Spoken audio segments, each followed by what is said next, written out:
Thanks for joining us on Creating Dementia Solutions. Happy New Year. I'm Richard Pyatt. Our first couple of episodes this year in 2024 will focus on Miles for Memories, some stories maybe you haven't heard from the past, and some stories for the future, 2024, and Miles for Memories and Creating Dementia Solutions. How does Miles for Memories, an organization that started in Calhoun County, end up with a National Philanthropy Day Award in 2023? I got to thinking about that, and I also got to thinking about the idea that I've known Sherry Sherbin, the founder of Miles for Memories, for some time, but I don't think I've ever heard the full story of how Miles for Memories started. So Sherry, that's our mission today. Welcome back. Well, thank you for having me. It's always a pleasure when I get an opportunity to share more about what Miles for Memories does and where we began and hopefully where we'll go in the future. And so it's never a story I tire of telling. Let's just be frank about that.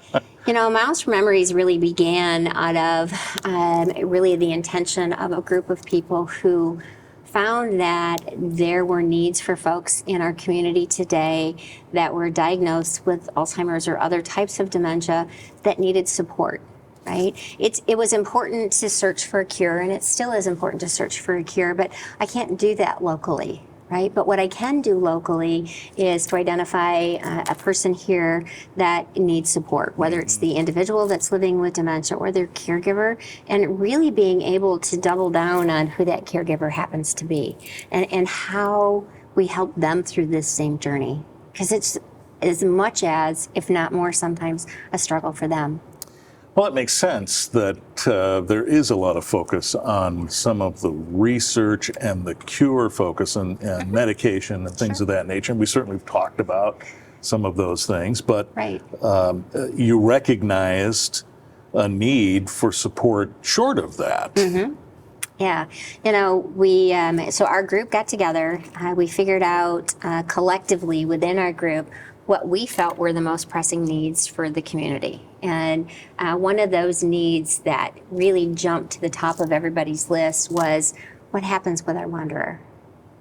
What do we do? How do we support that family? How do we create greater peace of mind? And so we were able then to get to the 911 Commission, to get together with the chiefs throughout the county to talk about what they need to make it easier to identify someone, to bring someone home, to be able to find resources for them and access those resources. And then, taking it a step further, what if we could provide that individual with just something else that would make it easier to be identified and be able to come back home. And that process took a good 6 months to just meet with everybody, figure out what was needed, what was necessary, what could the county dispatch do for us, and how did it fit into the programming of what was used as we go forward, and then take our next steps. And we spent not only those first 6 months trying to figure out how to get started with what we called the Help Home program, which is a database that is run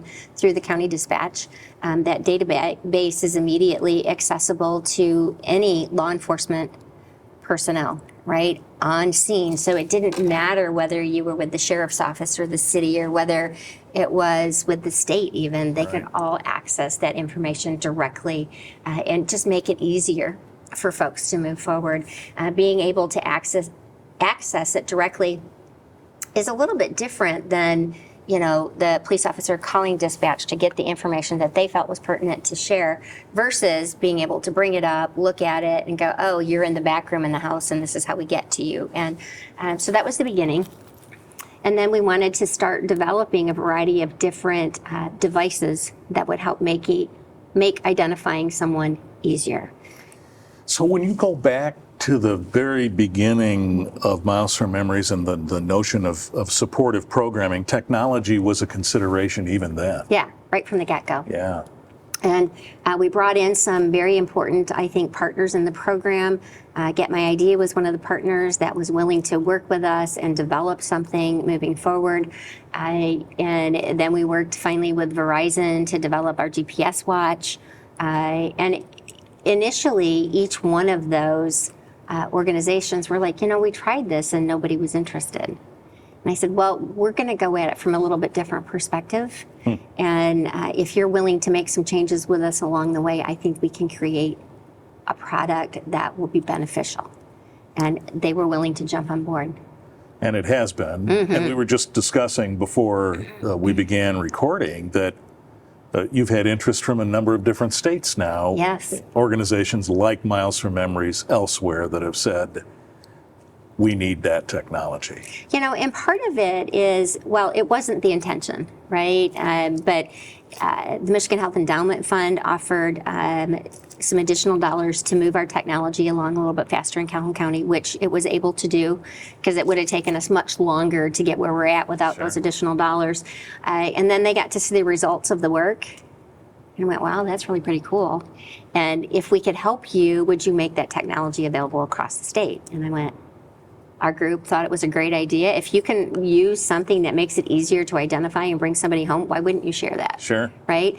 And so we all as a group decided that we wanted to do that and went through a couple of years. It just so happens it happened right at the beginning of COVID, so we had to work around some things a little differently. But that's okay because I think we ended up with a better product as a result of it. And then, you know, the expansion beyond the state of Michigan happened somewhat, I would say, naturally from the standpoint of you know, we had individuals that worked in our community that now moved to Indiana and said, can we bring this technology to our place? Advocates elsewhere. I know, right? And then we had someone who moved to Arizona, so we did one of our pilot programs for the snowbirds that go to Arizona. And then we did another pilot program for the snowbirds that go to Florida. And so they just sort of grew from there because the products worked no matter what state you were living in. Yeah. So that was one of the products as we got ready to move forward. And we created a list of different priorities for Miles for Memories and what we were going to do with that money. We raised it locally. We housed it at the Community Foundation, which is local. And our intent was to make it available through programs back to the community. Peace of Mind was great, and we were off and running in the world of Peace of Mind. And then we looked at a variety of different lifestyle programs. What else might make it easier for the loved one at home, right? So one of those things that came up through the research that we do support here locally, which is for early stages and prevention, we found out that small motor movement was just as valuable as large motor movement, but in a different way, right? So I won't go into the specifics of all that because we'll be here for 8 hours. But the reality is we found value in our painting program, right? Melodious Memories is another one, which is a music program. And the value of music to the person who's living with dementia is just enormous, but it's also really valuable to the caregiver because the caregiver has those moments of respite, if you will. Right? Mm-hmm. Some moments of being able to just relax for a minute, which is really amazing. The Vineyards of Memories program I already mentioned in terms of the painting project and that connection that's made during that activity in the brain. It's not long lasting, but it's that short-term moment is amazing for a family member, right? So you're to be congratulated for all of that. All of those things are things which have resulted in tremendous results. Yeah. I don't want to ask you to get too personal, but I wonder if you would go back to what motivated you personally to want to do this. And were there other folks around you, perhaps your initial group of volunteers that said, yeah, I want to help you with that? Talk about that if you would. Yeah. I would say the initial group of volunteers, most of them are all still here.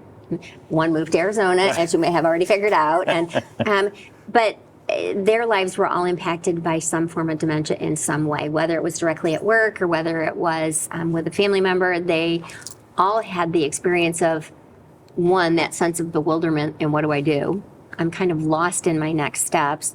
I know they're going through struggles, so education became an important part of that process, a lot of education. But in my particular case, I take it all the way back to my grandmother and then my great-grandmother, and being in that situation and not knowing I was in that situation.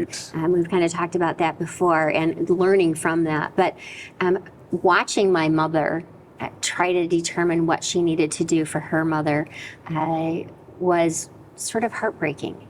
Without a Miles for Memories resource available. Yeah. And, you know, a lot of it was stumbling forward, doing the best that you could and the best that you knew in the moment that you knew it. And if we could provide just some a little supports along the way that would make it just that much easier for that particular person, that just made it an easier road to follow. Yeah. Yeah. So someone's watching this, maybe they're at the early point in a situation in which a loved one is facing an Alzheimer's diagnosis. This resource now exists, but maybe they're a little reticent to come forward. I'm sure you meet people who say, I don't need help, I'm going to take care of my person. What would you say to them now as they're saying that? Well, it's a matter of a soft conversation. One of the great resources we have now are the videos that we put together. We intentionally put them together for youth, but they have been so powerful for adults. And I might invite them to watch one of the first videos to learn about how maybe grandchildren are starting to look at this differently. I would strongly encourage them to really go through a diagnosis process, because it might not be what you think it is. Right? Let's rule everything else out first. It might have really just been a reaction between two medications that they've been taking now for 6 months, and you thought that dementia was really being the next step for them. So we got to rule stuff out first, right?